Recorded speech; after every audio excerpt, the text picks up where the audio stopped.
My parents cut me off since I didn't meet their expectations. Now they're begging for money to help my sister. I'm 29 now, and my parents and I barely speak. Actually, they barely spoke to me at all for the past 7 years. The split happened right after I told them I wasn't going into a field they approved of. It wasn't because I was lazy or aimless, or whatever they like to say. It was because I just didn't care about the same things they did. To them, the only way to be someone was to go to an Ivy League, pick a big name career, and make a lot of money doing something that would impress their friends. But that wasn't me. I wanted to be a graphic designer. I liked creating things, and I didn't care if that made me seem like a disappointment or a failure. That's what I told them when I was 21. And that's when they cut me off. No more financial support, no visits, no calls. I was basically erased from the family for not following their rules.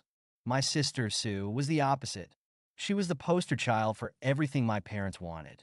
She got into an Ivy League law program, graduated with top honors, landed a big job at a top firm, and eventually married a guy just as wealthy and ambitious as her.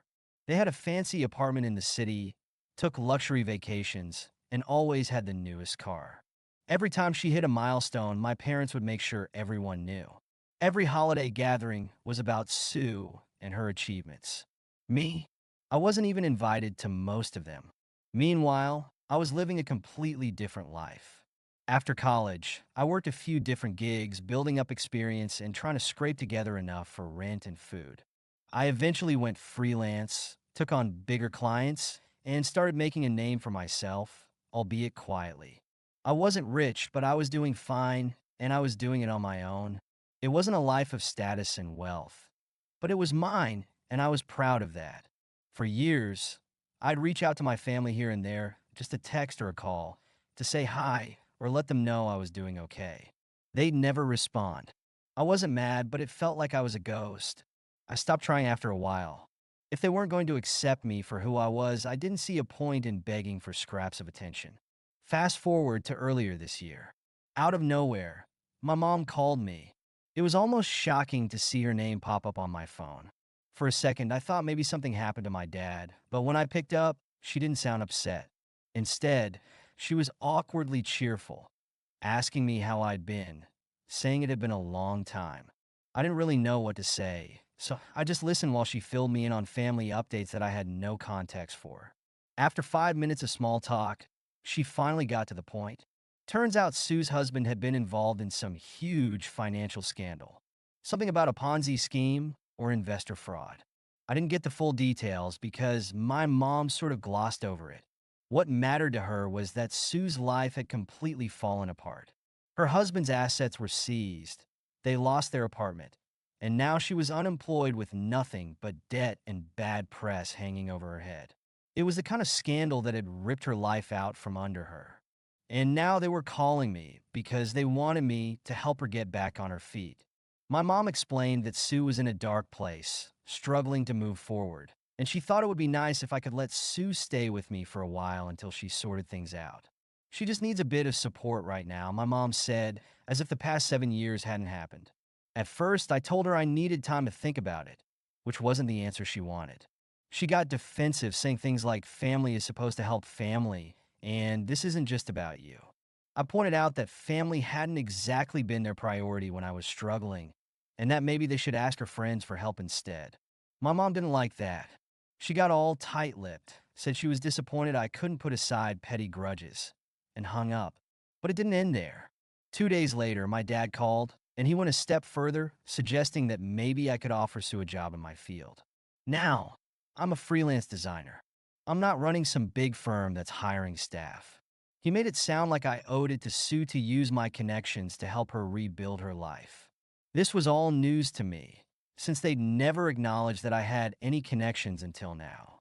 I said as calmly as I could that Sue was not my responsibility. My dad didn't like that one bit. He kept saying that Sue was family, that she'd helped me out so much over the years. I pointed out that she'd never actually done anything for me. And in fact, she'd ignored my attempts to stay in touch after they'd all cut me off. He brushed it off like it was beside the point and started telling me that I was being ungrateful. Ungrateful? to the family who'd all but disowned me for not living up to their standards. A week later, they called me again. This time, they wanted something even more absurd. My mom suggested that I temporarily let them manage my finances because it would streamline things.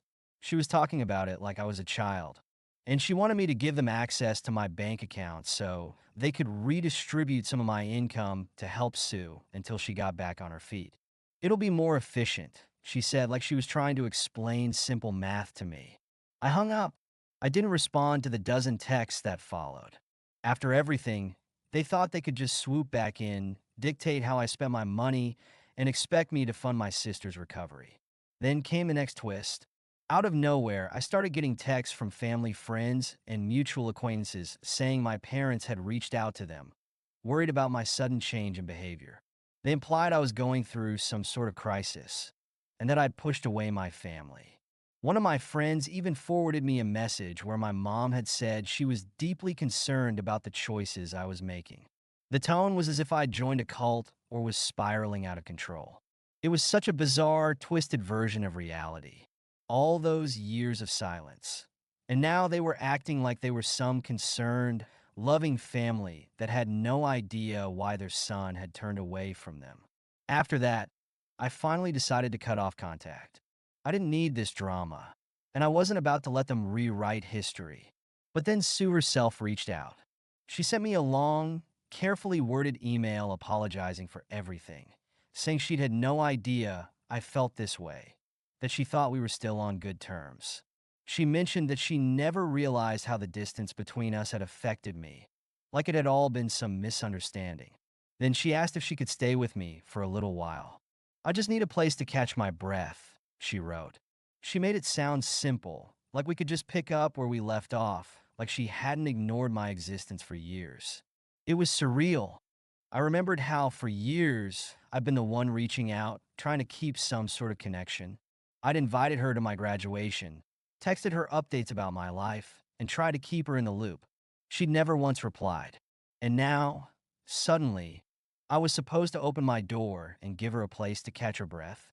I wrote back, saying that while I was sorry for what she was going through, I didn't think it was a good idea. I didn't see the point in pretending we were close, and I wasn't in a position to be her safety net. After that, things got quiet. I figured my parents had finally taken the hint, and I felt a huge weight lift off me. But then, just a week later, they pulled one final stunt. I got an invitation to what was supposedly a family dinner. It was my dad's idea, a blast attempt to fix things.